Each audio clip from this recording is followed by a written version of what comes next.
दोस्तों स्टडी 91 में आप सभी का बहुत बहुत स्वागत है। दोस्तों आपकी परीक्षाएं नजदीक आ चुकी हैं, इसलिए आप जल्दी से तैयार हो जाइए। स्टडी 91 आपके लिए लेकर आया है एक छोटा सा क्रैश कोर्स, ठीक है, जिसके लिए आपको कोई भी चार्ज नहीं पे करना है। इसमें क्या किया जाएगा दोस्तों, कम समय में पूरे के पूरे सब्जेक्ट का रिवीजन आपको कराया जाएगा। विश्वास करिए, अगर आपको मैं कहूं कि सिंपल 1 2 3 वीडियो में पूरी की पूरी एंशिएंट हिस्ट्री को समराइज करके आपको दे दिया जाए यूट्यूब पर बिना किसी हेडेक के, तो कैसा रहेगा।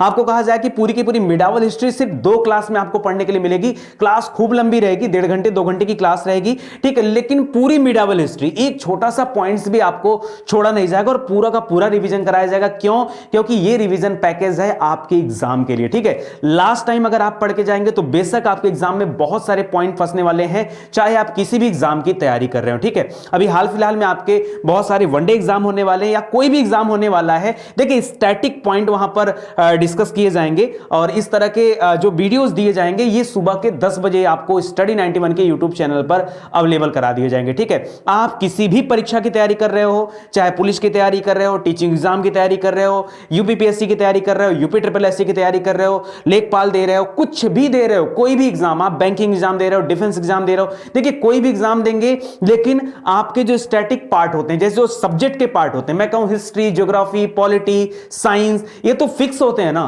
इसमें तो कुछ चेंजेस नहीं होते हैं ना। हां, ये अलग चीजें हैं कि आपके कोर्स में पर्टिकुलर एग्जाम में हो सकता है, अगर रेलवे का एग्जाम दे रहे हो तो साइंस का पोर्शन थोड़ा ज्यादा आएगा, बाकी का पोर्शन थोड़ा कम आएगा, ये चीजें होती हैं। आप अगर यूपीएसआई का एग्जाम दे रहे हैं तो वहां पॉलिटी का सेगमेंट ज्यादा आएगा, बाकी की चीजें थोड़ी कम आएंगी, लेकिन इंपॉर्टेंट जो है वो सभी चीजें होती हैं। तो यहां पर कम से कम लेक्चर में मैं कोशिश करूंगा कि अगले 10 दिनों के अंदर आपकी पूरी की पूरी हिस्ट्री समाप्त हो जाए, उसके बाद 5-6 दिनों के अंदर आपकी पॉलिटी समाप्त हो जाए, अगले 10-12 दिनों में आपकी ज्योग्राफी समाप्त हो जाए। तो कैसा रहेगा ये सेशन, ठीक है। 10 बजे ये सेशन आपको स्टार्ट हो चुका है, तो अभी ज्वाइन करते हैं इस सेशन को।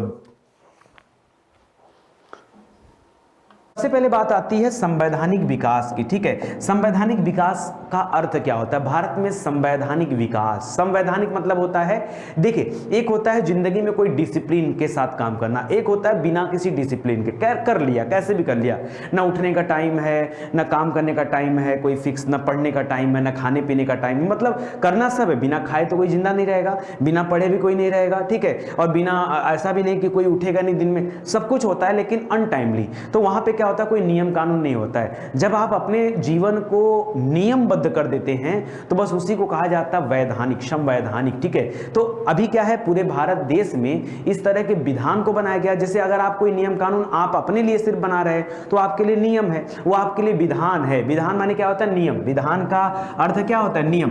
तो वो क्या है? सिर्फ एक विधान है। लेकिन अगर कोई विधान पूरे देश के लिए बना दिया जाता है, किसी बड़े भूभाग के लिए, किसी बड़े क्षेत्र के लिए, तो उसे क्या कहा जाता है? उसे संविधान नाम दिया जाता है, संविधान, ठीक है। और उसी संविधान में जिन जिन नियमों का उल्लेख होता है उसको संवैधानिक कहा जाता है। क्या कहा जाता है? संवैधानिक। तो भारत का जो संवैधानिक विकास का क्रम रहा है वो क्या रहा है? इस संवैधानिक विकास के तहत क्या करते थे अंग्रेज? अगर आपके मन में कभी विचार आए कि सर ये संवैधानिक विकास हम जो सुनते हैं इसमें क्या करते थे, दोस्तों जैसे आप क्या करते हैं, एक दिन आपने नियम बनाया कि आज से हम रोज सुबह क्या करेंगे, 4 बजे उठेंगे, सबसे पहले 2 घंटे पढ़ेंगे, उसके बाद क्या करेंगे, स्नान ध्यान करेंगे और फिर ये काम करेंगे। फिर आपने 1 महीने बाद रूटीन चेंज कर दिया। रूटीन चेंज क्या कर दिया कि अब मैं सुबह 4 बजे उठूंगा, लेकिन अब मैं पढ़ूंगा नहीं, अब मैं पहले दौड़ने जाऊंगा, पहले योगा करूंगा और 5 बजे योगा से लौट कर आऊंगा, तब मैं पढ़ाई करूंगा। तो एक नियम तो आपने पहले बनाया, बाद में उसी नियम को संशोधन कर दिया, ठीक है, यानी एक और बिल पास कर दिया कि अब मुझे ऐसे नहीं, अब मुझे उठना 4 बजे ही है, लेकिन अब मुझे सुबह पहले योगा करना और 5 बजे फिर मुझे बैठना है पढ़ने के लिए, ठीक है। तो इस तरह से जो आप अपने जीवन में नियम बनाते हैं ना, उसी तरह से एक बड़े भूभाग पर राज करने के लिए भी कई सारे छोटे छोटे नियम बनते रहते हैं और वही नियम संवैधानिक विकास के क्रम के अंतर्गत हम लोग पढ़ने वाले हैं। यहां कुछ और नहीं है यार, ठीक है। तो कैसे अंग्रेजों ने हमारे ऊपर राज किया, नियम बना बना कर राज किया, उन्हीं नियमों के बारे में हम पढ़ने वाले हैं। दोस्तों अगर मैं पिछली बातें आपको याद दिला दूं, हमेशा याद दिलाना पड़ता है क्योंकि मेरी आदत है कि जब मैं कोई टॉपिक पढ़ाता हूं तो आपका कॉन्सेप्ट बिल्कुल 0 लेवल से क्लियर करना शुरू करता हूं। दोस्तों कंडीशन क्या आई, कंडीशन क्या आई भाई, अंग्रेज शुरू में जो मंशा लेकर आए थे वो व्यापार का मंशा लेकर आए थे कि हम चलेंगे भारत में और व्यापार करेंगे, ठीक है। तो अब भारत में मसाले बहुत होते थे, हालांकि देखिए जब शुरुआत में अंग्रेज आए थे तो उनको ये भी नहीं पता था कि भारत के साथ व्यापार करना। क्यों? अरे सबसे पहले तो पुर्तगाली यात्री वास्को डी गामा आया 1498 में, और 100 साल बाद जाकर अंग्रेजों की एंट्री हुई है। सन 1600 में अंग्रेज आए ना, तो 100 साल बाद जाकर अंग्रेज आए, कुल मिलाकर 102 साल बाद अंग्रेज आए। तो दोस्तों अगर मोटी मोटा 100 साल की बात कर लें तो 100 साल बाद जब अंग्रेज आए तो सबसे पहले वो सिर्फ भारत की यात्रा पर आए थे कि चलते हैं देखते हैं भारत में क्या है। अरे अगर आप बताओ, आप दुनिया में किसी नए स्थान पे जा रहे हो जिसके बारे में आपको कुछ पता ही नहीं है, तो आप क्या करोगे? वहां जाके पहले भ्रमण तो करोगे ना कि कहां पर क्या स्थित है। तो जब भारत में अंग्रेज आए तो उन्हें पता चला कि यार अच्छा, पता थोड़ा बहुत पहले से ही था, संज्ञान में उनके था। कैसे संज्ञान में था? क्योंकि जो पुर्तगाली यात्री थे वो भारत से मसाले लेके जाते थे, और मसाले ले जाकर ऐसा आपने पढ़ा होगा कि 60 गुना ज्यादा प्रॉफिट उनको मिलता था इन मसालों से। अगर बेचते थे अपने देश में तो 60 गुना ज्यादा मुनाफा मिलता था। ठीक है, तो 60 गुना ज्यादा मुनाफा अपने आप में बहुत मायने रखता है। तो अंग्रेजों को कहीं ना कहीं से सुनगुन पता था कि भारत जैसा कोई देश है जहां से ये लोग क्या करते हैं, व्यापार करते हैं, तभी ये समृद्ध होते जा रहे हैं। तो अंग्रेज भी भारत आ गए। जब अंग्रेज भारत आ गए तो पहले वो भारत की यात्रा किए। यात्रा करने के बाद डिसाइड किया कि अब हमें क्या करना है, भारत में व्यापार करना है। तो व्यापार करने की मनसा से आए। ठीक है, अब उसके बाद धीरे धीरे अंग्रेजों की संख्या बढ़ने लगी तो इनको अपनी कंपनियों, अपनी फैक्ट्रियों की सुरक्षा के लिए, जैसे हमारे यहाँ क्या होता है, आप अपनी कंपनी फैक्ट्री के दूसरे राज्य में खोलते हैं तो वहां सुरक्षा कर्मी लगाएंगे कि नहीं, कि भाई गेट कीपर पर कोई बैठा रहे और कंपनी की रक्षा करता रहे, 2-4 बॉडीगार्ड रहे, करेंगे कि नहीं करेंगे? एकदम सिंपल, देखिए बेसिक लेवल से बता रहा हूं, इससे ज्यादा बेसिक लेवल से ना तो आपको कोई पढ़ाएगा और ना आपको कोई समझाएगा। ये मैं इसलिए बता रहा हूं कि सिर्फ दिल्ली पुलिस ही नहीं, आगे आप अगर किसी और परीक्षा की भी तैयारी करते हैं, कैसे करेंगे? इसमें सिलेक्शन लेने के बाद, ये नहीं कि दूसरे परीक्षा की तैयारी अभी से ना, पहले दिल्ली पुलिस, और दिल्ली पुलिस पास करने के बाद अगर कभी आपके मन में आ गया नहीं सर हम एसआई का एग्जाम देंगे, तो उसके लिए भी आप तैयार रहे, इतना अधिक पढ़ के बैठे। ठीक है, तो अब क्या हुआ दोस्तों यहां पर कि अंग्रेज आ गए भारत। आने के बाद अब उनको समझ में आया कि हमको अपने कंपनियों में सुरक्षा गार्ड रखना चाहिए। उन्होंने सुरक्षा गार्ड भी रख लिया। सबसे पहले सैनिक उन्हें कुछ नहीं थे, सुरक्षा गार्ड के पास भी तो बंदूकें होती हैं, तो उस तरह से सुरक्षा गार्ड आ गए। अब क्या हुआ, वो भारत में आराम से व्यापार कर रहे थे। इसी बीच में उनकी लड़ाई, अच्छा अंग्रेजों की लड़ाई सबसे पहले किसकी हुई है, भारतवासियों के साथ हुई है या विदेशियों के साथ हुई है? तो अंग्रेज कभी भारतवासी के साथ नहीं लड़े थे। शुरुआत के समय में दोस्तों अंग्रेजों की लड़ाई किससे हुई थी? पुर्तगालियों से हुई, फ्रांसीसियों से हुई, डचों से हुई, उनसे लड़ाई हुई। भारत से उनकी कोई लड़ाई नहीं हुई थी, भारत से तो प्रेम से व्यापार कर रहे थे। अच्छा उनसे लड़ाई क्यों हुई? क्यों? क्योंकि पूरे के पूरे यूरोपियन ही थे, पूरे यूरोप देश के ही रहने वाले थे, और अलग अलग कंपनी, यूरोप क्योंकि एक महाद्वीप है, तो एक अकेले महाद्वीप से बहुत सारे देश आए हुए थे। पुर्तगाल था, अंग्रेज तो मान लीजिए आए हुए थे, डच था, डेनिश था, फ्रांसीसी थे, ये सब भी तो थे, स्वीडिश भी आए थे। तो ये जो आए थे दोस्तों, इनसे इनकी लड़ाई चल रही थी। ठीक है, इसी बीच में दोस्तों एक घटना घट जाती है जिसको आप कालकोठरी घटना के नाम से जानते हैं, और उसी के तहत 1757 में प्लासी का युद्ध लड़ा जाता है। इस प्लासी के लड़ाई में पहली बार ऐसा हुआ कि अंग्रेजों को किसी भारतीय के साथ लड़ना हुआ। क्यों लड़ना हुआ? उसके पीछे जो रीजन था, वो रीजन ये था कि यहां पर जो बंगाल का नवाब था सिराजुद्दौला, उस सिराजुद्दौला ने क्या किया था कि कुछ अंग्रेज यात्रियों को पकड़ करके कालकोठरी में भर दिया। अब वहां पर बहुत सारे लोगों की मृत्यु हो गई, और उसमें से एक निकल, हालांकि 23-24 बच गए थे, उसमें से एक भाग गया जिसका नाम था हालवेल। तो परीक्षा में पूछता है उस भागे हुए व्यक्ति का नाम क्या है, तो क्या बताएंगे? हालवेल नाम था। ये हालवेल जा करके उस समय क्लाइव जो था, अब देखिए उस समय कोई गवर्नर जनरल वगैरह इस तरह का कोई व्यक्ति नहीं होता था, अरे कंपनी के अधिकारी होते थे, तो कंपनी का एक अधिकारी था मात्र। ठीक है, तो इसने क्या किया दोस्तों, हालवेल जाकर के क्लाइव को बता दिया। अब क्लाइव एकदम गुस्से में, क्यों? अरे आपके देशवासियों को विदेश में कोई मारेगा तो आपको गुस्सा नहीं आएगा? ठीक आएगा ना गुस्सा।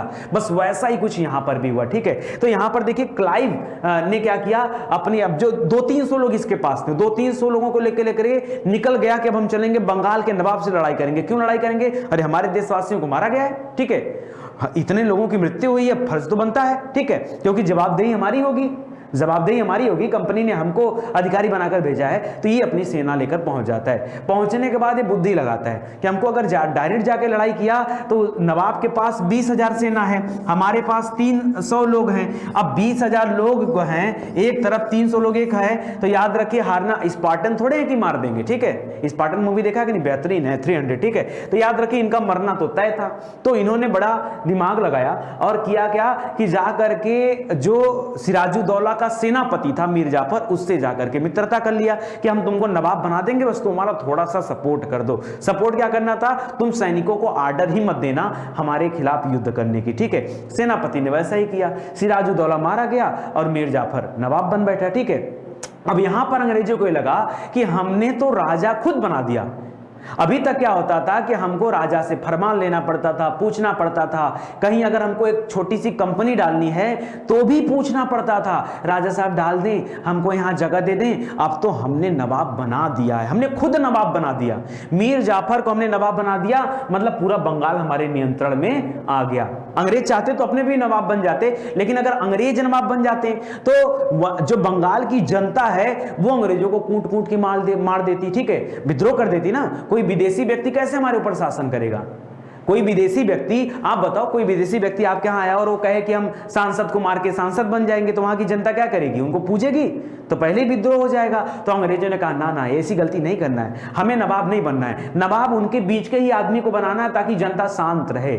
और मीर जाफर को राजा बना करके अब इनके मन में देखिए थोड़े थोड़े पकौड़ियां बनने लगी, ठीक है। क्यों? क्योंकि अब इन्होंने राजा बना दिया था। तो इसके बाद बड़ा मान जान बढ़ गया, क्लाइव का जो अपने देश में मान जान था, बड़ा मान जान बन गया। अरे भारत की राजा को जो इसने मार दिया, ठीक है, और वहां एक दूसरे व्यक्ति को, अपना आदमी है, उसको क्या बना दिया गया? नवाब बना दिया गया, ठीक है। अब क्लाइव का बड़ा मान जान बढ़ गया, क्लाइव का मान जान बढ़ा, क्लाइव को बुला दिया गया, आओ ब्रिटेन आओ, तुम्हारा स्वागत करते हैं, खूब स्वागत करते हैं, ठीक है। ब्रिटेन वापस बुला लिया गया, यहां उसके स्थान पर एक दूसरे अधिकारी को भेज दिया गया। इतने में क्या हुआ, अधिकारी आने के बाद फिर कहानी कुछ और हो जाती। मीर जाफर एक अयोग्य व्यक्ति रहता है तो उसको नवाब के पद से हटाकर उसके दामाद मीर कासिम को नवाब बना दिया जाता है। ये सारी बातें मैं पढ़ा चुका हूं, इसलिए मैं पीछे लिख नहीं रहा हूं, अभी आप सुन करके कॉन्सेप्ट क्लियर करिए। मैं आपको बेस बना रहा हूं कि इसको लाने की जरूरत क्या थी। अगर आप यही नहीं जानेंगे, मुझे क्या पड़ी है, एक ही बात को 4 बार पढ़ाने की क्या पड़ी है, लेकिन इसलिए पढ़ा रहा हूं कि आपको एक एक पॉइंट क्लियर हो, ठीक है। आपका एक एक पैसा वसूल होगा, ये याद रखना। ये 1599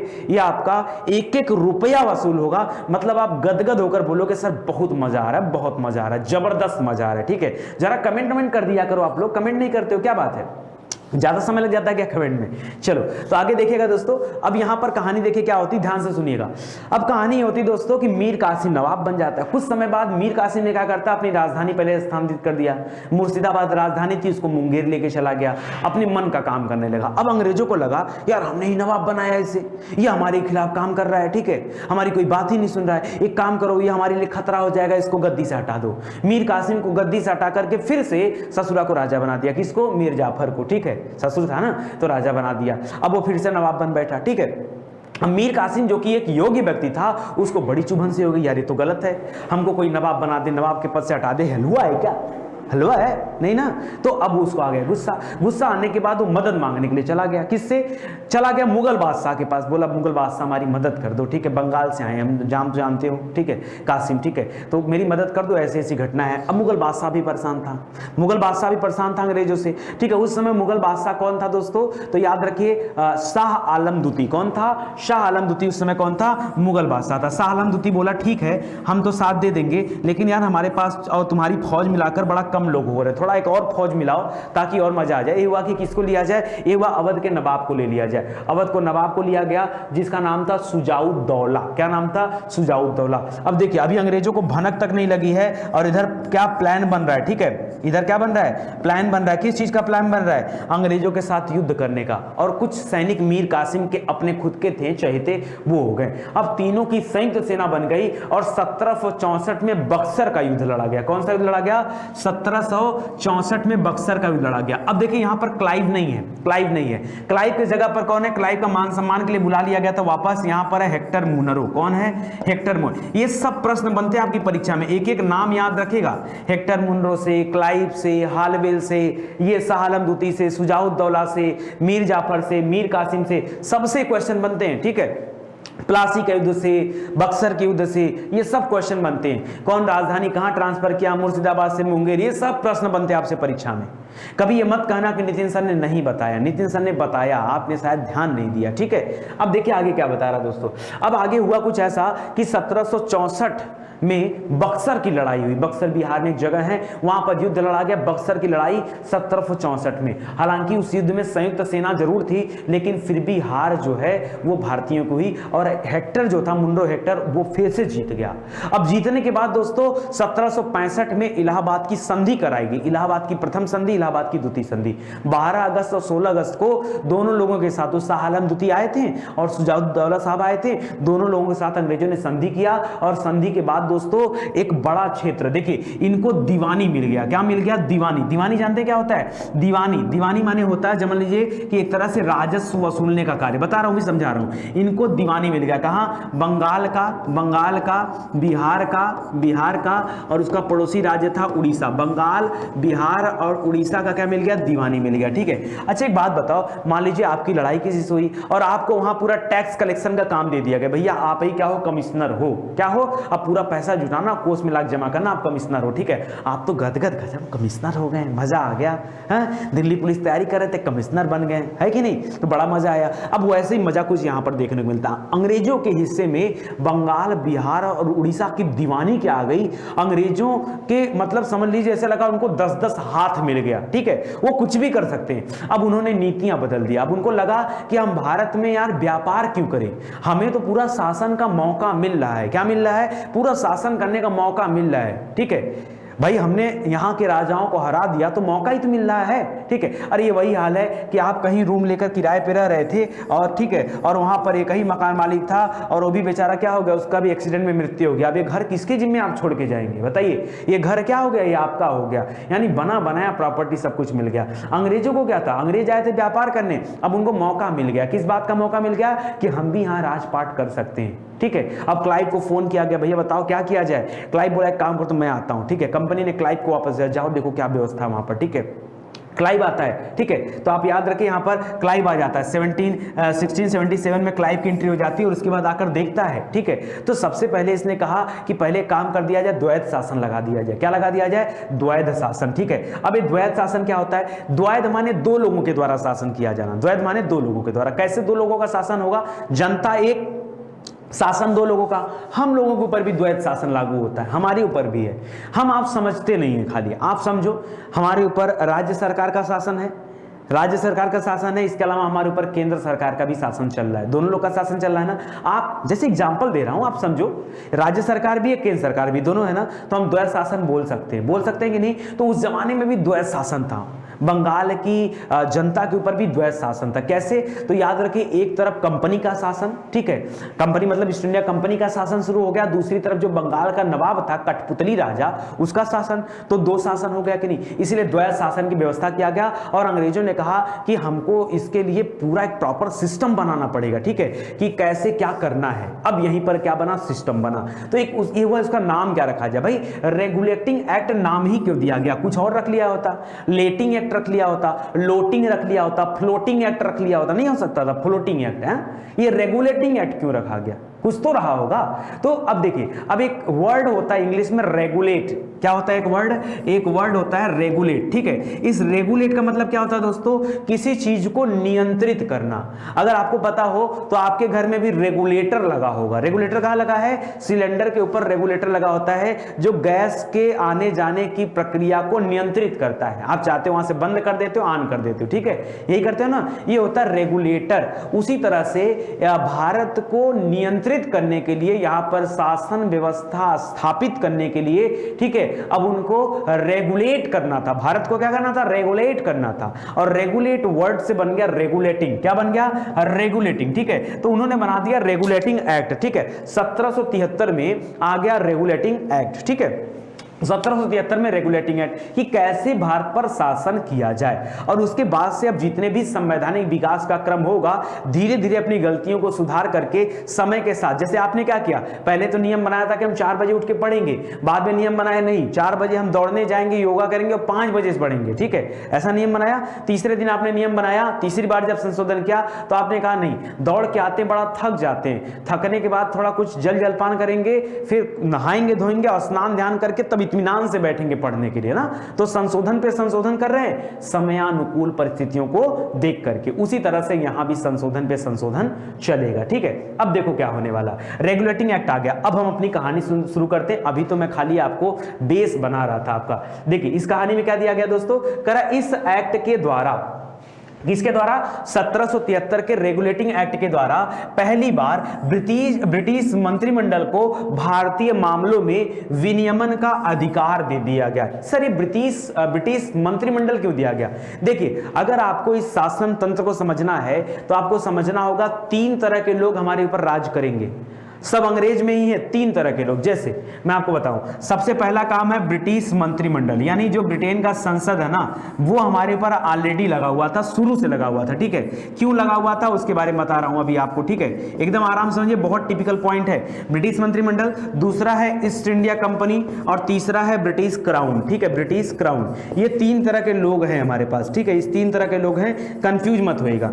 अब देखिए मान लीजिए रिलायंस कंपनी चली गई किसी देश में, मान लीजिए मालदीव चली गई, ठीक है। मालदीव वो चली गई व्यापार करने के उद्देश्य से, और पता चला धीरे धीरे करते करते करते एक ऐसा समय आ गया कि पूरा मालदीव रिलायंस कंपनी के कंट्रोल में हो गया। अब रिलायंस कंपनी का हेडक्वार्टर कहां पे है? भारत में है। सब कुछ करता धरता वो यहीं के थे, ठीक है। अब अंबानी चले गए और मालदीव उनके अंडर में आ गया, तो अंडर में आने के बाद भारत सरकार क्या करेगा बताइए? भारत सरकार कहेगी ना ना अकेले काम मत करना, भारत की छवि की बात है, रिलायंस कंपनी कहाँ की है? भारत की है ना, तो छवि किसकी खराब होगी? भारत की। अगर तुम कुछ अच्छा खराब करोगे तो हम क्या करेंगे, हम यहां से तुमको नियंत्रित करेंगे, भारत सरकार नियंत्रित करेगी, और वाया किसके थ्रू? रिलायंस कंपनी के थ्रू। तो ठीक वैसा ही हुआ कि ईस्ट इंडिया कंपनी अंग्रेजों की थी, लेकिन उनको नियंत्रित कौन कर रहा था? ब्रिटिश मंत्रिमंडल बैठ के नियंत्रित कर रहा था, ठीक है। जब ये दोनों मिलकर नियंत्रित कर रहे थे, ये दोनों मिलकर समझ लीजिए राजपाट दोनों मिलकर कर रहे थे। ऐसा नहीं कि खाली ईस्ट इंडिया कंपनी ही राजपाट कर रही थी, नहीं। जब ईस्ट इंडिया कंपनी तो शुरू में थी, सन 1600 में ईस्ट इंडिया कंपनी आई थी व्यापार करने। जब ये रेगुलेटिंग एक्ट आया ना, तो विधान बनाना ये अकेले कंपनी के बस की बात नहीं थी। अब यहां पे एंट्री हो चुका था किसका? ब्रिटिश मंत्रिमंडल का एंट्री हो चुका था, ठीक है।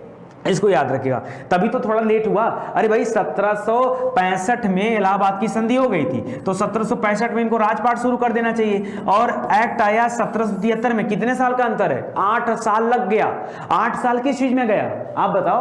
8 साल तक अंग्रेज क्या कर रहे थे? 8 साल तक दोस्तों ये हो रहा था, ब्रिटिश मंत्रिमंडल मिलकर प्लान तैयार कर रहा था कि कैसे हमें रेगुलेट करना है, ठीक है। तो ईस्ट इंडिया कंपनी के साथ मिलकर शासन कर रहा था। जब 1857 की क्रांति होगी, ठीक है, और ब्रिटिश की छवि जो होगी खराब होगी, तब जाकर के इस ईस्ट इंडिया कंपनी कार्यभार को समाप्त करके अब ब्रिटिश क्राउन का अधिकार दे दिया जाएगा कि नहीं, अब क्राउन अपना शासन संभालेगा, ठीक है। यहां पे और लोग नहीं रहेंगे, तब ऐसा होता है। तो वही चीज लिख रहा है दोस्तों यहाँ पे कि अब क्या किया गया, पहली बार ब्रिटिश मंत्रिमंडल को भारतीय मामलों में, मामला भारतीय का है, ठीक है, भारतीय मामलों में विनियमन माने क्या हो जाता है? नियम बनाना, नियम कानून तैयार करना, डिसिप्लिन बनाना, संविधान बनाना, ये कार्य दे दिया गया, ठीक है। करा इस एक्ट के माध्यम से सबसे पहले कलकत्ता में एक सुप्रीम कोर्ट की स्थापना की बात की गई, और 1774 में अगले साल ही एक सुप्रीम कोर्ट खोल भी दिया गया, जिसमें मुख्य न्यायाधीश के तौर पर एलिजा इम्पे की नियुक्ति की गई। इसके अलावा 3 अन्य न्यायाधीश भी नियुक्त किए गए, कुल मिला के 4, एक एलिजा इम्पे और 3 अन्य। इतनी बात ही आप याद रखिएगा, इससे ज्यादा बात आपको दिल्ली पुलिस में याद नहीं रखना। हालांकि टॉपिक बहुत बड़ी है, लेकिन इससे ज्यादा बात आपको ध्यान नहीं देना है, ठीक है। आगे बढ़ते हैं दोस्तों, अगला है पिट्स इंडिया एक्ट। बड़े ध्यान से सुनिएगा, पिट्स इंडिया एक्ट, एक एक एक्ट आपको ध्यान से पढ़ा रहा हूं, ठीक है। पिट्स इंडिया एक्ट आया था 1784 में। याद रखिए, रेगुलेटिंग एक्ट में आई कमियों को दूर करने के लिए क्या बनाया गया?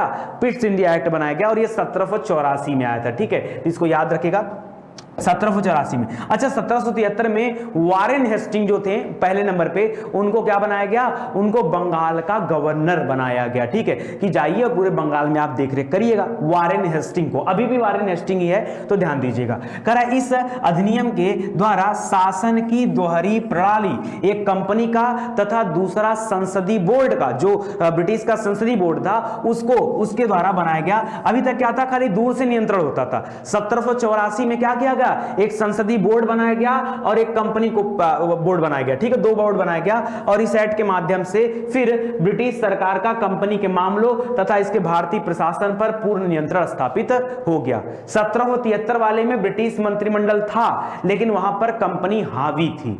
1784 में ब्रिटिश मंत्रिमंडल हावी हो गया, कंपनी पूरी तरह से ब्रिटिश मंत्रिमंडल के नियंत्रण में आ गई 1784 के पिट्स इंडिया एक्ट में, ठीक है। उसके बाद लिख रहा है कि व्यापार को छोड़ करके सभी मामले, अगर भाई कंपनी आई थी व्यापार करने के लिए ना, तो व्यापार को छोड़ करके सभी मामले, चाहे वो सैन्य मामले हो, चाहे वो असैन्य मामले हो, चाहे वो राजस्व मामले हो, ये किसको सौंप दिया गया? एक अलग से बनाया गया बोर्ड ऑफ कंट्रोल, ठीक है, जिसको नियंत्रण परिषद के नाम से जानते थे, नियंत्रण बोर्ड, उसके अधीन कर दिया गया। जितने भी सैन्य, असैन्य और जो राजस्व वाले मामले थे, टैक्स वाले मामले थे, ठीक है, वो सभी किसको दे दिए गए? बोर्ड ऑफ कंट्रोल को दे दिए गए। बाकी व्यापार करने कंपनी आई थी तो व्यापार करे, ठीक है, तो इतना चीज किया गया। आगे लिख रहा है, इस एक्ट के द्वारा भारत के प्रशासन पर अब गवर्नर जनरल और 3 सदस्यों वाली काउंसिल का नियंत्रण भी स्थापित हो सका, ठीक है। यानी यहां पर गवर्नर जनरल और उनकी 3 सदस्यों वाली काउंसिल होती थी, उसके माध्यम से ये पूरा नियंत्रण करते थे, यानी थोड़ा पावर और बढ़ा दिया गया, गवर्नर जनरल के पास अधिक पावर आ गया, ठीक है। अब आता है दोस्तों 1813 का चार्टर एक्ट, ठीक है, तो याद रखेगा 93 के बाद दोस्तों 1813 का चार्टर एक्ट है, याद रखेगा।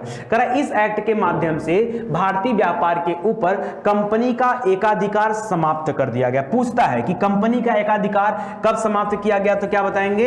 1813 के चार्टर एक्ट में 13, ठीक है, 13 में याद रखेंगे, 13 में 13 ही हो गई, क्या हो गई? ऐसे करके याद रखिए, 13 में क्या हो गई? 13 ही हो गई। किसकी? कंपनी की 13 हो गई। क्यों? क्योंकि कंपनी के जो एकाधिकार थे, एकाधिकार माने मोनोपोली, उस मोनोपोली को समाप्त कर दिया गया। ना ना ना, अब खाली कंपनी काम नहीं करेगी, कंपनी को केवल 2 चीज उसके नियंत्रण में रखा गया, एक चीन के साथ व्यापार, एक चाय का व्यापार, दोनों चच्चा, याद रखेगा, चच्चा को छोड़ करके बाकी सभी एकाधिकार को समाप्त कर दिया गया। चाचा मतलब याद रखेगा, चीन के साथ व्यापार और चाय का व्यापार, चीन के साथ व्यापार और चाय के व्यापार को छोड़ करके बाकी जितने भी मोनोपोली थे, एकाधिकार थे ईस्ट इंडिया कंपनी के पास, वो सभी एकाधिकार एक झटके में समाप्त कर दिए गए, लोग कंपनी की तरह ही हो गई, ठीक है। तो याद रखेगा, ये बड़ा इंपॉर्टेंट है। आगे देखिए, इसमें भारतीय शिक्षा एवं साहित्य पर प्रतिवर्ष 1 लाख रुपए खर्च करने का भी प्रावधान किया गया कि भारतीयों को लालच भी तो देना था, भाई यहीं राजपाट करना, अगर यहाँ के लोगों से मिल बांट के नहीं रहेंगे तो कैसे राजपाट कर पाएंगे, ठीक है। तो भारतीयों के शिक्षा के ऊपर 1 लाख रुपया खर्च करने का एक प्रावधान किया गया, प्रतिवर्ष सालाना 1 लाख रुपया, उस समय बड़ा होता था। और एक जबरदस्त काम यहाँ पर उन्होंने और कराया कि जो ईसाई मिशनरी थे, ईसाई मिशनरी मतलब जो ईसाई धर्म का प्रचार प्रसार करते थे, वो भारत में आने शुरू हो गए। इसके पहले वो भारत में नहीं आते थे और प्रचार का कोई काम यहाँ पे नहीं था, लेकिन ईसाई मिशनरी आने लगे, भारत में ईसाई धर्म का प्रचार प्रसार करने लगे, यानी लोगों को ईसाई बनाने का कार्य यहाँ पे शुरू किया गया 1813 के चार्टर एक्ट के द्वारा, ठीक है, तो इसको याद रखेगा। इसके बाद है दोस्तों 1833 का चार्टर एक्ट। अब 33 का चार्टर एक्ट क्या कहता है, ध्यान दीजिएगा। इस एक्ट के तहत कंपनी के जो व्यापारिक एकाधिकार थे वो पूरी तरह से समाप्त कर दिए गए, जो चाहे चीन के साथ हो, वो चाहे चाय का हो, सब व्यापार खत्म, यानी 13 का 33 हो गया, 13 33 हो गई, ठीक है। तो मतलब सारी कहानी खत्म, मतलब कंपनी के पास कुछ भी अब उसके पास जो है किसी भी तरह का व्यापारिक एकाधिकार नहीं रहा कि नहीं ये काम सिर्फ और सिर्फ कंपनी करेगी, ऐसा कुछ नहीं रहा। इसके माध्यम से भारतीय प्रशासन तथा इसके वित्त का केंद्रीकरण कर दिया गया। देखिए मैंने आपको बताया केंद्रीकरण और विकेंद्रीकरण, कोई भी चीज अगर केंद्रीकरण किया जाएगा यानी पावर किसी एक के हाथ में आना, यानी सेंट्रलाइज करना, पावर को सेंट्रलाइज करना, और विकेंद्रीकरण मतलब पावर को बांट देना, ठीक है, अलग अलग हिस्सों में तोड़कर बांट देना, तो इसको डिसेंट्रलाइज बोलते हैं। यहां पर केंद्रीकरण किया गया। क्या किया गया? केंद्रीय, यानी किसी एक को हेड बना करके उसको क्या किया गया, व्यवस्था को उसके हाथों में सौंप दिया गया। और वो व्यक्ति कौन था? तो जो बंगाल का गवर्नर था, जिसको अभी खाली पावर ही दिया गया था, उस बंगाल के गवर्नर को अब भारत का गवर्नर जनरल कहा जाने लगा, ठीक है। अब वो खाली बंगाल नहीं, वो बाकी की जो प्रेसिडेंसी है, चाहे मद्रास हो चाहे बंबई हो, वो सभी प्रेसिडेंसियों का कार्यभार संभालेगा। यानी अब बंगाल का गवर्नर भारत का गवर्नर जनरल कहा जाने लगा। क्या कहा जाने लगा? गवर्नर जनरल, ठीक है। और पहले गवर्नर जनरल के रूप में विलियम बेंटिक का नाम आता है। किसका नाम आता है? पहला गवर्नर कौन था? Warren Hasting. पहले गवर्नर जनरल कौन थे? विलियम बेंटिक, तो याद रखेगा, ठीक है, तो याद रखेगा। करेक्ट, कानून निर्मित करने हेतु गवर्नर जनरल की जो काउंसिल थी उसमें एक और सदस्य लाकर जोड़ दिया गया जो कि विधि का ज्ञाता होता था, और पहले सदस्य के रूप में मैकाले की एंट्री हुई। किसकी एंट्री हुई? मैकाले। मैकाले विधिवेत्ता के रूप में आया और कानून बनाने में मदद करता था गवर्नर जनरल को, ठीक है, तो याद रखेगा, ये भी इंपॉर्टेंट लाइन है जो कि यहां पर दिया गया है, ठीक है। आगे देखिए, करेक्ट, इस एक्ट के माध्यम से नियुक्ति के संबंध में योग्यता को भी महत्व दिया जाने लगा। दास प्रथा के उन्मूलन के लिए निर्देश भी दिए गए थे। दास प्रथा की बात करें तो दास प्रथा का उन्मूलन किसने कराया था? बताइए, जल्दी बताइए, ऐसे भूल जाएंगे तो कैसे काम चलेगा? एलन बरो ने। किसने किया था? एलन बरो ने। विलियम बेंटिक ने किसका किया था? बताइए जल्दी से। विलियम बेंटिक ने सती प्रथा का किया था। कर्नल स्लीमैन ने ठगी प्रथा का किया था। लॉर्ड एलन बरो ने दास प्रथा का किया था, तो याद रखेगा, ठीक है। करा भारतीय कानूनों को लिपिबद्ध यानी लिख लेना, ठीक है, लिपिबद्ध कराने के उद्देश्य से 1833 में मैकाले की अध्यक्षता में एक विधि आयोग की भी नियुक्ति की गई थी, इसको भी आप ध्यान में रखेगा। अगला लिख रहा दोस्तों 1853 का चार्टर एक्ट। 1853 में पहली बार भारत में ट्रेन चलाई गई थी, लॉर्ड डलहौजी का समय चल रहा था, ठीक है। करा 1853 का चार्टर एक्ट। करा इस एक्ट के माध्यम से कार्यपालिका, ये बड़ा इंपॉर्टेंट क्वेश्चन है, कार्यपालिका एवं विधायिका के संबंधी शक्तियों का पृथक्करण किया गया। यहां पर क्या किया गया? थोड़ा सा शक्तियों का जो केंद्रीकरण था ना, अब उसको क्या किया जा रहा है? डिसेंट्रलाइज्ड किया जा रहा है, यानी विकेंद्रीकरण किया जा रहा है, यानी जो शक्ति है कार्यपालिका एवं विधायिका की, वो शक्तियों का बंटवारा हो गया, थोड़ा सा वो बांट दिया गया, पृथक पृथक अलग कर दिया गया, ठीक है। करा इस अधिनियम के माध्यम से भारत में पहली बार विधान परिषद की स्थापना की गई। तो परीक्षा में प्रश्न आता है कि भारत में पहली बार विधान परिषद की स्थापना किस एक्ट के तहत किया गया? तो क्या बताएंगे? भारत परिषद अधिनियम? नहीं, गलत नहीं करिएगा, ठीक है, परिषद नियम बाद में आएगा, जब ब्रिटिश क्राउन का राज्य हो जाएगा तब आएगा, ठीक है। अभी चल रहा है चार्टर अधिनियम, ठीक है, चार्टर अधिनियम, चार्टर एक्ट 1853 के तहत कहा गया। ईसाई मिशनरियों को प्रवेश कब दिया गया? 1813 के चार्टर एक्ट में दिया गया। चीन के साथ चाय का व्यापार और अन्य व्यापार को कब छीन लिया गया, समाप्त कर दिया गया? तो 1833 के चार्टर एक्ट में समाप्त कर दिया गया, ठीक है। मैकाले एक विधि सदस्य के रूप में कब शामिल हुआ? तो 1833 के चार्टर एक्ट के द्वारा उसको शामिल करने की बात कही गई, ठीक है, ये सब याद रखेगा। लिख रहा है विधान परिषद की स्थापना किसके तहत हुआ? तो 1853 के चार्टर एक्ट द्वारा। लिख रहा है विधान परिषद द्वारा पारित किए गए किसी भी विधेयक पे गवर्नर जनरल का एक वीटो पावर था, जैसे हमारे राष्ट्रपति के पास वीटो पावर होता है। वीटो पावर मतलब एक ऐसा पावर जिस पर संपूर्ण अधिकार सुरक्षित किसका है? उस गवर्नर जनरल का, मतलब जो कहेगा वही मान्य होगा, बाकी दूसरे की बात मान्य नहीं होगी। करा इसके माध्यम से कंपनी के डायरेक्टरों से नियुक्ति से संबंधित अधिकार वापस ले लिए गए और अब नियुक्तियां किस माध्यम से होने लगी? परीक्षा के माध्यम से होने लगी, ठीक है, यानी पेपर कराया जाएगा और पेपर के माध्यम से नियुक्ति होगी। अब अगला आता है दोस्तों 1858 का भारत शासन अधिनियम, ठीक है, भारत शासन अधिनियम। क्यों? क्योंकि अब 1857 की जो क्रांति हुई थी उसके बाद ब्रिटेन के ऊपर बड़ी अंगुलियां उठी थी। जो विश्व में बहुत सारे देश है ना, उन्होंने ब्रिटेन से कहा भाई गलत कर रहे हो। अगर बताओ, एक कहानी छोटी सी मैं बता दे रहा हूं आपको। रिलायंस कंपनी जो मालदीव पे शासन करने गई थी, ठीक है, हम बानी से मत कर देना, गुस्सा हो जाएगा, ठीक है। तो अब जो गई थी रिलायंस कंपनी शासन करने, मान लीजिए मालदीव की जनसंख्या विद्रोह कर दे किसके खिलाफ? रिलायंस के खिलाफ, ठीक है, और एकदम थू हो जाए किसकी? रिलायंस की। रिलायंस क्या हो जाए? थू हो जाए, और वो चीन को पता चल जाए, बांग्लादेश को पता चल जाए, अमेरिका को पता चल जाए, रूस को पता चल जाए, तो लोग भारत से क्या अपेक्षा करेंगे?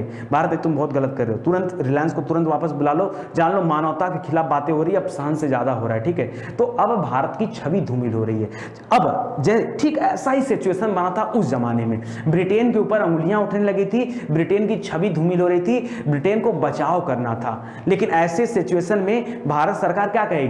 अब उसके पास दो रास्ते, या तो भारत सरकार रिलायंस को ऑर्डर दे कि एक काम करो, तुरंत बोरिया बिस्तर पैक करो, तुरंत भारत लौटाओ, वहां मालदीव की जनता को छोड़ दो, ठीक है। या तो एक ऑप्शन बनता है। दूसरा ऑप्शन ये बनता है कि भारत सरकार क्या करे, वहां पर कंपनी का शासन ही समाप्त कर दे कि आज के बाद वहां रिलायंस का शासन नहीं, लेकिन एक बड़ा भूभाग है, पैसा काफी आता है, तो अब वहां पे भारत शासन करेगा। क्या करेगा? भारत स्वयं शासन करेगा। अब कंपनी का शासन वहां से समाप्त किया जाता है। कुछ ऐसा ही हुआ। ऐसा हुआ 1857 की क्रांति के बाद ईस्ट इंडिया कंपनी का जो शासन था वो समाप्त कर दिया गया, ठीक है। और अब ब्रिटिश संसद तो पहले से वहां पे हाथ मार रहा था, ठीक है। अब कहा गया कि ब्रिटिश क्राउन जो है, ठीक है, अब उनका शासन आएगा, ठीक है। तो 1858 में 1 नवंबर को ब्रिटिश क्राउन का शासन आ जाता है और एक नया भारत शासन अधिनियम पारित होता है। इसके पहले भारत शासन नहीं था, इसके पहले चार्टर एक्ट चला करते थे, ठीक है। तो 1858 का भारत शासन अधिनियम लिख रहा। 1858 में ब्रिटिश संसद द्वारा पारित कानून के तहत भारत पर शासन करने का अधिकार ईस्ट इंडिया कंपनी से छीन करके ब्रिटिश क्राउन को दे दिया गया। ये तो आसान सी बात होगी। करा भारत के प्रशासन का भार अब ब्रिटिश सरकार के मंत्री, ठीक है। अच्छा, अभी तक क्या था दोस्तों, केवल मंत्रिमंडल जो वहां का था, जो वहां की संसद थी, वो हस्तक्षेप किया करती थी। अब ब्रिटिश क्राउन का प्रतिनिधित्व कौन करेगा? वायसराय, जो गवर्नर जनरल था उसके पद को प्रमोट करके वायसराय कर दिया गया और वो प्रतिनिधित्व करता था किसका? याद रखे, ब्रिटिश क्राउन का। इसके अलावा संसदीय जो वो था, मंत्रिमंडल था, उसकी तरफ से एक भारत सचिव की नियुक्ति होती है जो वो भी मिलकर काम करता है। तो यहां पर याद रखेगा, प्रशासन का भार ब्रिटिश सरकार के मंत्री, जिसे भारत राज्य सचिव या भारत सचिव के नाम से जाना जाता था, उसको दे दिया गया और उसकी हेल्प के लिए एक 15 सदस्यीय काउंसिल की भी नियुक्ति की गई कि वो पूरा शासन वासन देख सके। पूरे भारत पे देखना था ना, तो 15 लोगों की कमेटी यहां बना दी गई। करा इस अधिनियम के आने के बाद भारत के गवर्नर जनरल को अब वायसराय कहा जाने लगा तथा वायसराय ब्रिटिश क्राउन के प्रतिनिधि के रूप में भारत में कार्य करने लगा, ठीक है। ठीक 2-3 साल बाद ही 1858 के बाद तीसरे साल में ही 1861 में फिर से एक भारत परिषद अधिनियम लाना पड़ा, शासन नहीं, परिषद, ठीक है। भारत परिषद अधिनियम आया, क्योंकि परिषद अधिनियम इसलिए कहा गया क्योंकि जो परिषद संबंधित प्रावधान थे उसमें बड़ा परिवर्तन किया गया था। लिख रहा, वायसराय की जो कार्यकारिणी परिषद थी उसमें एक 5वां सदस्य ला के रखा गया जो विधिवेत्ता होता था, ठीक है। करा इसके तहत भारत में विभागीय प्रणाली यानी अलग अलग डिपार्टमेंट बनाए गए, यानी आप कह सकते हो पोर्टफोलियो सिस्टम लाया गया। और ये पोर्टफोलियो सिस्टम की शुरुआत कैनिंग के समय में हुआ। कैनिंग ने क्या किया? डिपार्टमेंट दे दिया, भैया ये वित्त मंत्रालय है, ठीक है, ये फला मंत्रालय है, जल मंत्रालय है, ये मंत्रालय है, वो गृह मंत्रालय है। ये क्या होता है? ये अपनी शक्तियों का बंटवारा कर देना। इसके पहले तक तो सेंट्रलाइज पावर था, लेकिन यहां पर क्या हो रहा है? शक्तियों का बंटवारा हो रहा है। कैनिंग ने प्रत्येक विभाग को एक एक सदस्य के नियंत्रण में रखा और इस रूप में देखा जाए तो कैनिंग एक प्रकार के मंत्रिमंडल की व्यवस्था को पैदा किया था, ठीक है, या उसकी नींव रखा था कैनिंग ने, ठीक है। करा इस अधिनियम के तहत वायसराय को अध्यादेश जारी करने की शक्ति प्रदान की गई, जैसे हमारा राष्ट्रपति अभी अध्यादेश जारी करते हैं, ठीक है, अनुच्छेद 123, ठीक है। उसी तरह से यहाँ गवर्नर जनरल को भी अध्यादेश जारी करने की, गवर्नर जनरल क्या, अब तो वायसराय हो गया, तो वायसराय को भी अध्यादेश जारी करने की शक्ति दी गई। वह नए प्रांतों की स्थापना कर सकता था या किसी भी प्रांत के सीमाओं में परिवर्तन भी कर सकता था। 1861 का भारत परिषद अधिनियम यह जो है बताता था, ठीक है। इसके बाद दोस्तों 1892 का भारत परिषद अधिनियम आया। 93 में दोस्तों याद होगा आपको, स्वामी विवेकानंद शिकागो गए थे अमेरिका में, जहां विश्व धर्म सम्मेलन हो रहा था, वहां हिस्सा लेने के लिए, ठीक है। उसके 1 साल पहले की घटना 1892 में। लिख रहा 1892 का भारत परिषद अधिनियम। करा परिषद में शामिल भारतीय सदस्यों को वार्षिक बजट पर बहस करने का अधिकार दिया गया। देखिए क्या हो रहा था, करा परिषद कोई बाहरी व्यक्ति नहीं, ऐसे लोग जो परिषद में शामिल थे, परिषद मतलब जो गवर्नर की जो काउंसिल बनी थी, अगर उसमें कोई शामिल था तो उनको यह अधिकार दिया गया कि अब वह व्यक्ति भी बजट पर बहस कर सकता है। अरे यार एक बात बताओ, देश के लिए बजट बन रहा है, जो काउंसिल में अगर उसको नहीं शामिल करोगे तो उसको क्या लगेगा कि हमारे पास तो कोई पावर ही नहीं है, ठीक है। तो उसको भी बजट पर बहस करने का, वार्षिक बजट पर बहस करने का अधिकार दिया गया, लेकिन सरकार से किसी भी तरह के अनुपूरक प्रश्न पूछने का अधिकार यहां पर नहीं दिया गया, ठीक है। तो यहां पर अनुपूरक प्रश्न पूछने का अधिकार नहीं दिया गया, बाकी जनरल प्रश्न वो पूछ सकता था, ठीक है। यानी बजट पर बहस कर सकता था, प्रश्न भी पूछ सकता था। तो आपसे परीक्षा में प्रश्न पूछता है कि बजट पर बहस करने का अधिकार किसके तहत दिया गया? ऑप्शन में आता है 1892 का भारत परिषद अधिनियम। आंख मूंद कर तुरंत टिक कर देना, ठीक है। ये बहुत इंपॉर्टेंट टॉपिक पढ़ा रहा हूं, जान लो। इतने इत्मीनान से, पहले तो मैं बड़ा फास्ट पढ़ाने वाला था एक्सप्रेस बैच में, कि बहुत आपने देखा होगा एंशिएंट हिस्ट्री और मिडावल हिस्ट्री में किस तरह से धुआं उड़ा दिया गया, ठीक है। लेकिन मॉडर्न हिस्ट्री आते आते तक मुझे लगा कि यार नहीं, आपका बेस मजबूत करने की जरूरत है, बहुत मजबूत, ठीक है। और ज्यादा यहाँ पढ़ाना नहीं है, हिस्ट्री पढ़ाना है और ज्योग्राफी पढ़ाना है, पॉलिटी पढ़ाना है, साइंस पढ़ाना है, इकोनॉमिक्स थोड़ा पढ़ाना है, बस इतना ही तो पढ़ाना है। तो ज्यादा कुछ है नहीं यहाँ पे, हिंदी वगैरह नहीं है, इन्वायरमेंट नहीं है, ठीक है। तो बड़े आराम से खत्म हो जाएगा विषय, कोई घबराने वाली बात नहीं है यार, हम लोगों का काम है पढ़ाना, आप बस खाली मस्त होकर पढ़ते चलो, ईमानदारी से पढ़ते चलोगे तो किसी चीज़ की कमी नहीं होने दूंगा, विश्वास करिए। हाँ, थोड़ा सा आप शेयर करिए, लोगों से बताइए कि ज़्यादा से ज़्यादा लोग आके जुड़ें और खरीदें, ठीक है। चलिए आगे देखिए, करा इस अधिनियम के तहत परोक्ष निर्वाचन पद्धति की भी शुरुआत हुई। परोक्ष, अभी प्रत्यक्ष रूप से नहीं हो रहा है, परोक्ष यानी इनडायरेक्ट रूप से जो है यहां पर निर्वाचन पद्धति की शुरुआत हुई। इसके बाद आपने सुना होगा 1909 का मार्ले मिंटो सुधार। ये मार्ले कौन था दोस्तों? मार्ले भारत सचिव था जो 1861 वाले में बनाया गया था, ठीक है, भारत सचिव। तो याद रखें दोस्तों, मार्ले मिंटो सुधार यहां पर आया। अच्छा, 1858 से इसकी प्रक्रिया स्टार्ट हो गई थी। तो मार्ले मिंटो द्वितीय उस समय क्या थे? वायसराय थे। तो 1909 में मार्ले मिंटो सुधार आया, जिसके तहत कहा गया कि केंद्रीय विधानसभा का, सुनिएगा ध्यान से, केंद्रीय विधानसभा के भारतीय सदस्यों को अनुपूरक प्रश्न जो पहले पूछने का अधिकार नहीं था 92 वाले में, वो अधिकार भी पहले यहां पर दे दिया गया, ठीक है। तो एक तो अच्छा क्वेश्चन ही हो गया। तो ये पूछता है कि अनुपूरक प्रश्न पूछने का अधिकार कब दिया गया और बजट पर बहस करने का अधिकार कब दिया गया, तो दोनों दो उत्तर हो जाएगा, ठीक है। करा इस अधिनियम के माध्यम से भारत में पहली बार मुसलमानों के लिए एक पृथक निर्वाचक मंडल भी बनाया गया, ये काफी इंपॉर्टेंट है। इसके अलावा दोस्तों 1906-07 के दौरान मुस्लिम लीग की स्थापना हुआ था, सलीमुल्लाह खां, आगा खां, ठीक है, इन लोगों ने मिलकर किया था ढाका में, ठीक है, उसको भी याद रखेगा। इसी तरह से दोस्तों 1919 में भारत शासन अधिनियम आया, जिसे हम मॉन्टेग्यू चेम्सफोर्ड सुधार के नाम से जानते हैं। मॉन्टेग्यू उसमें भारत सचिव थे, चेम्सफोर्ड उसमें कौन थे? उस समय वायसराय थे, ठीक है। तो इन्होंने मॉन्टेग्यू चेम्सफोर्ड सुधार लाया 1919 में। लिख रहा है इस अधिनियम में पहली बार भारत में उत्तरदायी शासन की बात कही गई, ठीक है। ये प्रश्न भी परीक्षा में आता है, उत्तरदायी शासन की बात कब कही गई, ठीक है। अच्छा, ये उत्तरदायी शासन क्या होता है? यानी हर चीज के लिए रिस्पांसिबिलिटी तय होना, ठीक है। जैसे लोकपाल के लिए चल रहा था, एक तरह से लोकपाल टाइप का आप इसे कह सकते, ठीक है। तो उत्तरदायी शासन की व्यवस्था की गई, हालांकि सक्सेसफुल नहीं हुआ, ठीक है। तो याद रखिएगा, करेक्ट, केंद्र में द्विसदनी व्यवस्था बनाया गया, द्विसदन यानी दो सदन बनाया गया, ठीक है। जैसे अभी हमारे यहाँ लोकसभा राज्यसभा है, उसी तरह से द्विसदनी व्यवस्था बनाया गया। लेकिन यहां पर चेंज था, एक राज्य परिषद हुआ करता था, एक केंद्रीय विधानसभा हुआ करती थी। राज्य परिषद और केंद्रीय विधानसभा, यही केंद्रीय विधानसभा था जहां पर जाके बम पटक दिया था ना, ठीक है। सेंट्रल असेंबली में बम फेंका था किसने? बटुकेश्वर दत्त और भगत सिंह ने, और वहां खड़ा होकर आराम से पर्चे भी बांट रहे थे, ठीक है। क्यों? क्योंकि बम फेंककर उनका उद्देश्य किसी को घायल करना या मारना नहीं था, वो बहरों की कानों में आवाज देना चाहते थे कि देश की जनता क्या चाहती, सुनो उसे, ठीक है। तो ध्यान दीजिएगा, के नाम से जाना जाता है। इस अधिनियम के माध्यम से प्रांतीय स्तर पर द्वैध शासन लाया गया। तो याद कैसे रखेंगे कि भारत में द्वैध शासन ऑफिशियली कब लाया गया? तो 1919 कितने बार लिखा है? 19 दो बार लिखा है ना, तो द्वैध शासन कभी भूलना मत, अक्सर करके आप भूल जाते हो कि द्वैध शासन लाया कब गया। तो याद रखेगा दोस्तों, द्वैध शासन कब आया? 1919 में लाया गया। हाँ, एक चीज और यहां पे चेंजेस हुआ कि जो प्रांतीय विषय थे उसको दो भागों में बांट दिया गया। एक हो गया आपका आरक्षित, यानी जो रिजर्व होते थे, एक हो गया आपका हस्तांतरित, ठीक है। हस्तांतरित वाले विषय को आप ट्रांसफर कर सकते थे, आरक्षित वाला रिजर्व हो जाता, ठीक है।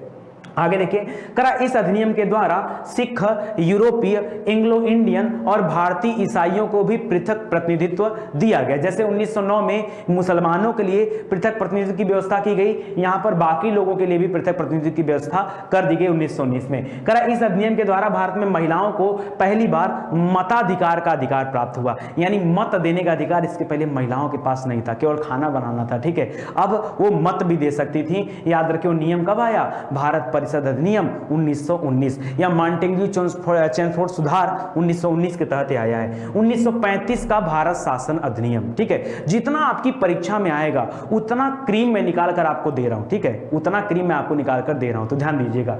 लिख रहा है साइमन आयोग की रिपोर्ट। दोस्तों, साइमन आयोग का खूब बहिष्कार किया गया था। क्यों? क्योंकि साइमन आयोग में कोई भी भारतीय मेंबर शामिल नहीं था। तो ये डर वो लोगों को था कि साइमन आयोग जो अपनी रिपोर्ट तैयार करेगा उसको अपने अनुसार तैयार करेगा। भाई, जब उसमें कोई भारतीय है ही नहीं तो भारतीयों की समस्या क्या है वो कैसे जान पाएंगे? तो याद रखिए, साइमन आयोग की रिपोर्ट तथा गोलमेज सम्मेलन जो हुआ था उसको ध्यान में रखते हुए भारत शासन अधिनियम 1935 लाया गया और वो इसका आधार बना।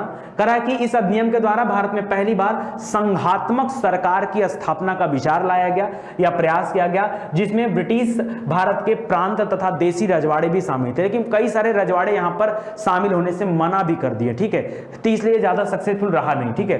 कहा कि प्रांतीय स्तर पर द्वैध शासन को समाप्त कर दिया गया, जो 1919 में लाया गया था प्रांतीय स्तर पर द्वैध शासन, उसको यहां पर समाप्त कर दिया गया 1935 में, और यहां पर केंद्र स्तर पर द्वैध शासन प्रणाली की स्थापना की गई। देखिए प्रांत वाला समाप्त करके केंद्रीय स्तर पर, ठीक है, ऊपर वाला जो होता है मेन सेंट्रल जो होता है उस स्तर पर द्वैध शासन का प्रावधान यहां पर किया गया।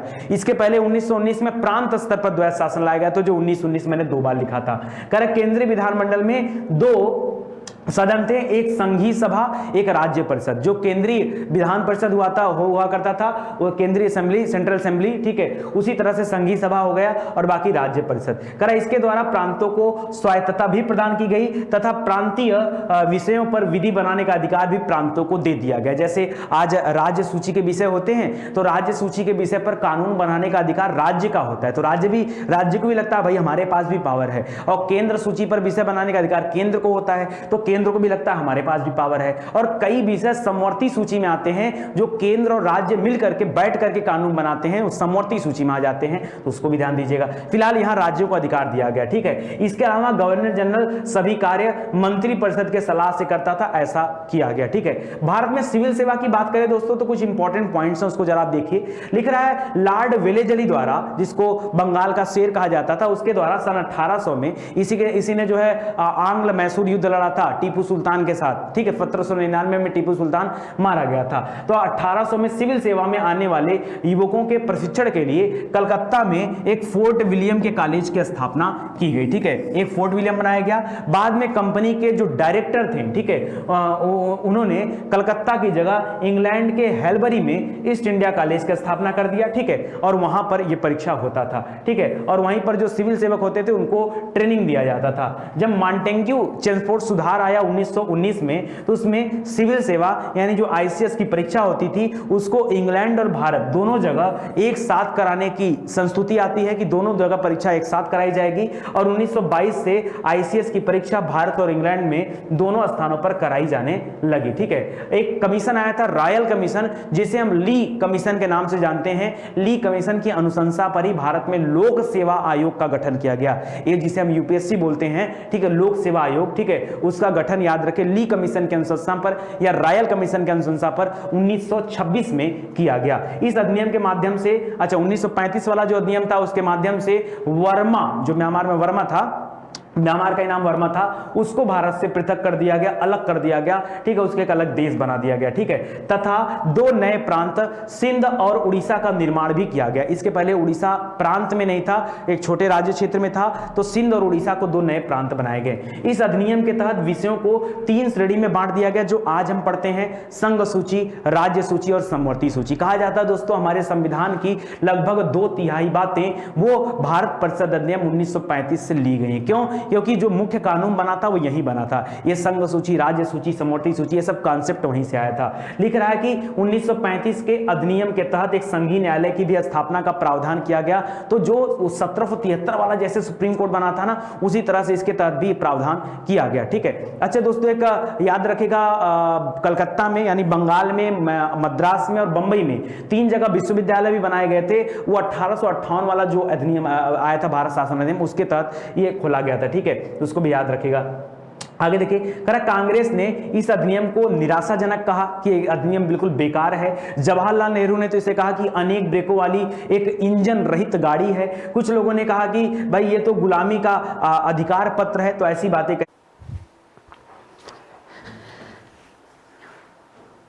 दोस्तों कैसा लगा ये सेशन आपको पढ़ करके? वाकई बहुत ही मजा आ गया होगा, शानदार, जोरदार, जबरदस्त, ठीक है। लगातार इस सेशन से जुड़े रहने के लिए सुबह 10 बजे एक्टिव रहिए हमारी यूट्यूब चैनल स्टडी 91 पर। देखिए ये सभी जो क्लासेज आपको दी जा रही है पहले से रिकॉर्डेड क्लासेज हैं। हम लोगों ने सोचा क्यों ना इसे बच्चों के बीच में डाल करके आपका थोड़ा और फायदा करा दिया जाए। तो वाकई आपको पढ़ने के बाद लग रहा होगा कि हाँ सर, आपने जो दिया बिल्कुल बेहतर कंटेंट था, और बहुत सारे लोग तो आए होंगे और आके चले भी गए होंगे, ठीक है, क्योंकि पूरी क्लास देखने की सामर्थ्य सामर्थ्य शायद उनके अंदर ना हो, कोई बात नहीं, लेकिन आप डटे रहिए। अगर आपको एग्जाम क्वालिफाई करना है तो आपको डटे रहना होगा, मन से पढ़ाई करते चलिए। ऐसी वीडियोस हम आपके लिए लाते रहेंगे। एक चीज और कहना चाहूंगा दोस्तों, वीडियो अच्छा लगा हो तो वीडियो को शेयर जरूर से करिएगा, हर जगह इसको बढ़ाइए, चाहे आप स्टेटस पे लगाइए, व्हाट्सएप ग्रुप में डालिए, टेलीग्राम पर सेंड करिए, हर जगह इसको सेंड करिए ताकि ज्यादा से ज्यादा लोग स्टडी 91 से जुड़े और बेहतर तैयारी कर सके।